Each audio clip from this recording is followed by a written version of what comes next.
Now, to discuss further, we have with us Dr. Jung-yeop from the Sejong Institute. Thank you for joining us today. Thanks for having me today. So, as you saw in that report, it seems like a South Korean senior official has come out to try and give some assurances that talks between North Korea and the US are ongoing and that some progress is being made towards working level and high-level talks. But at the same time, he's also unable to give a timeline of when these talks might happen.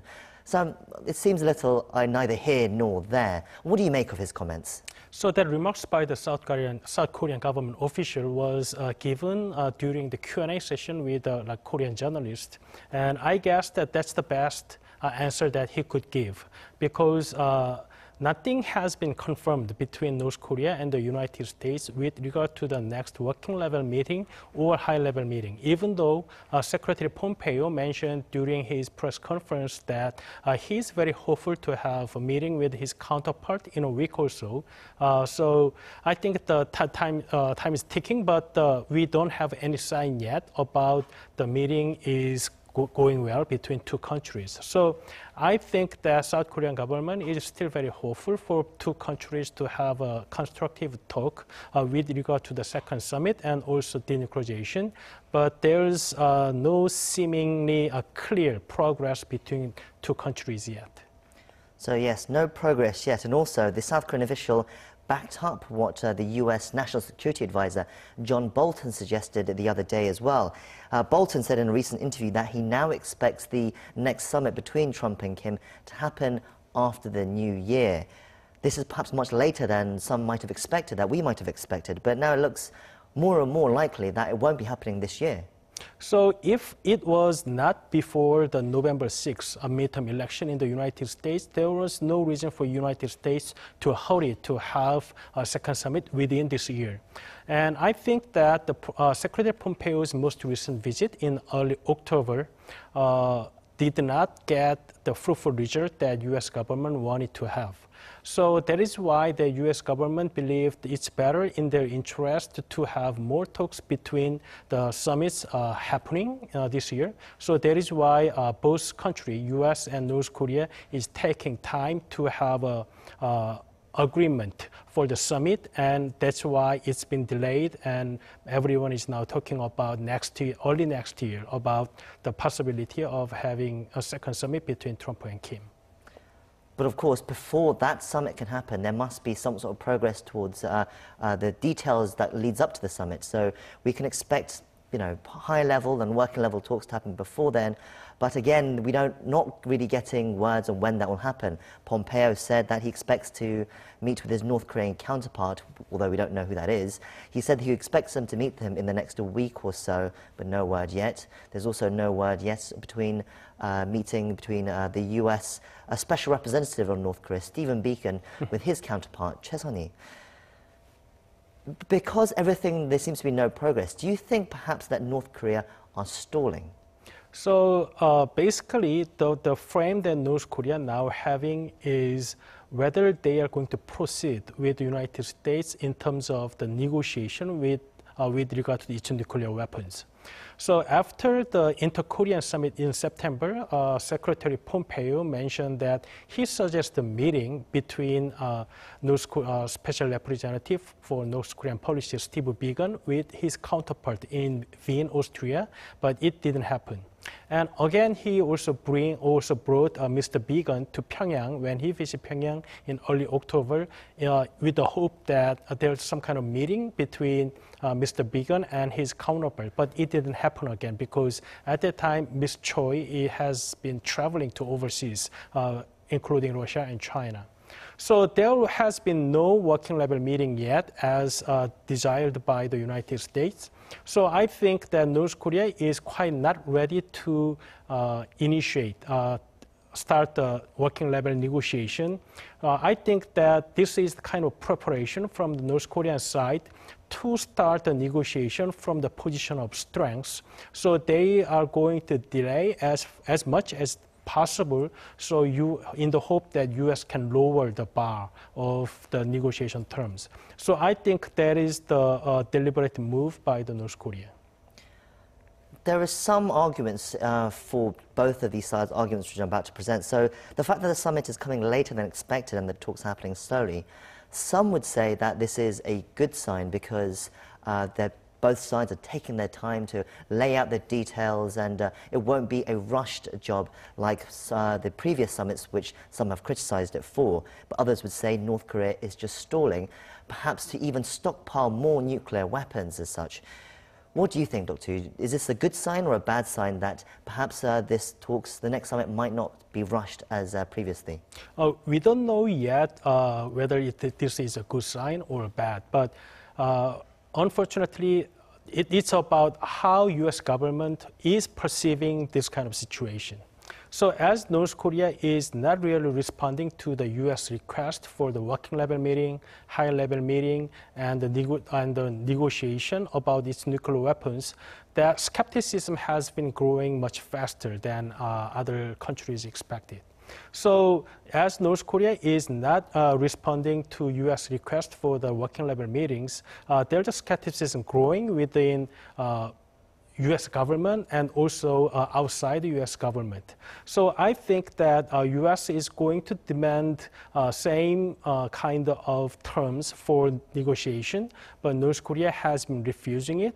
So I think that it's going to be difficult to see where the reconciliation between that differences come from. So I think that it's still too early whether it's a good sign or bad sign, but it is true. It is indeed true that the skepticism within the U.S. government is growing. What's the dangers of the fact that if say it doesn't happen at the beginning of next year, say it keeps getting delayed, what are the downsides to that? What are the risks and dangers to the summit talks that get delayed even further down the line? So, for example, South Korean government and the U.S. government agreed to suspend the Air Force military exercise, Vigilant Ace, in the hope that this kind of suspension can give North Korea some excuse to come out for the negotiation.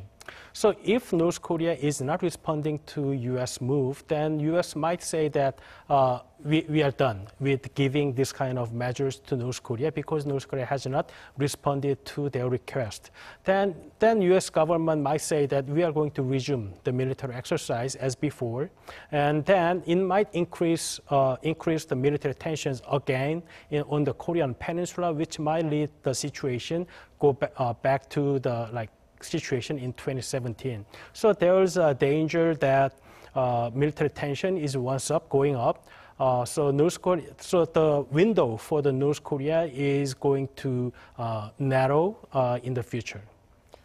Perhaps the biggest loser in all this, if talks do keep getting delayed, is South Korea, who's been really pushing to restart cooperative projects with North Korea as well. For example, South Korea's timeline with North Korea goes that President Moon had previously said that he wanted a declaration to end the Korean War by the end of the year. He also agreed with Kim Jong-un that Kim would come to Seoul by the end of the year as well. It seems like these things won't be happening now. So at the point of the Inter-Korean Summit in early September, the focus was given to the declaration to end the war. But North Korea seems to now move from declaration to end the war to the easing the sanctions. So when North Korea keeps saying about the sanctions, then which United States has been refusing to talk about it, then it's going to be difficult to go back to the focusing on declaration to end the war. That means that United States and North Korea is not approaching to each other about the issues. Then it's going to be difficult for South Korean government to persuade these two countries to focus more on the declaration to end the war, which is now not the focus of the talks between United States and North Korea. So I think it's very difficult for South Korean government to persuade two governments to agree on the declaration to end the war within this year. South Korea has been very active in interacting with North Korea in the last couple of weeks as well. There have been a series of talks, for forestry talks and military talks, and there's another one scheduled this week. But until the US and North Korea kind of make progress towards their negotiations, there's very little South Korea can do in their interaction with North Korea as well. Is that correct? Yes, because what North Korea wants is basically the economic cooperation with the South Korean government. And the Panmunjom Declaration and the Pyongyang Declaration also aims to increase the level of economic cooperation between two Koreas. But with the current sanction regime, it's going to be really difficult for South Korean government to have this kind of measures for economic cooperation unless South Korean government is taking a risk of violating the sanctions. So without the progress in denuclearization talks, it's unlikely that we are going to see some lifting sanctions or easing the sanctions. Then it's going to be difficult for South Korean government move forward with the economic cooperation. So South Korean government desperately need some progress in denuclearization talks between U.S. and North Korea. Meanwhile, the Moon administration in South Korea has ratified the Pyongyang Joint Declaration that was reached in September when President Moon Jae-in went to North Korea. But the Moon administration ratified it only because it was part of, they called it the subsidiary to the Panmunjom Declaration, which was reached in April. Controversially, that has not been ratified yet. So opposition lawmakers are saying this is, you can't ratify the second agreement before we even ratify the first one. But despite those objections, there probably isn't going to be much that the opposition party can really do at this point to stop, say, President Moon Jae-in's initiatives and efforts. It is because of that vague status of North Korea within South Korean constitution and law. Under the South Korean constitution, North Korea cannot be recognized as a state because whole Korean peninsula is a South Korean territory under our constitution. So the legal status of North Korea is, at best, can be described as a special status, which is not recognized as a nation state. So it's somehow the South Korean government argue that because it's not a state, we can do this. But at the same time, now then, it's going to be difficult to persuade the South Korean public because now North Korea is not a state, but maybe in the future when we are discussing the peace treaty, there should be an element of like border redesignation. That means that we have to acknowledge North Korea as a nation state when we discuss the border, then it also causes a problem. So it's all because of the vague status of North Korea, but it will cause the problem in the future as well. And just before we go, let me go back to one of the points I made earlier as well. So it seems like Kim Jong-un won't be coming to South Korea at this year because there's been no real progress between North Korea and the US as well. But do you think perhaps in the future we could see Kim Jong-un in South Korea? Do you still think there is that slimmer of a hope and possibility? So there's still a possibility that Chairman Kim can come to pay a visit to South Korea. But under the current status of the progress between North Korea and the United States, there's nothing much he can declare with our president. So unless there's a progress in the denuclearization front, there's nothing much he can say that he achieved certain things with the South Korean president. So maybe for political reasons that might hinder him from attempting to coming to South Korea with the current status. So if there is a rapid progress in denuclearization talks between U.S. and North Korea, we see some possibility that he can still come to Seoul. Well, if that does happen, that really will be a momentous occasion, a historic one. And as a news worker, I would be very looking forward to that very much as well. Anyway, it's always great to have you on the show. Thank you for being here and giving us your insights. Thank you.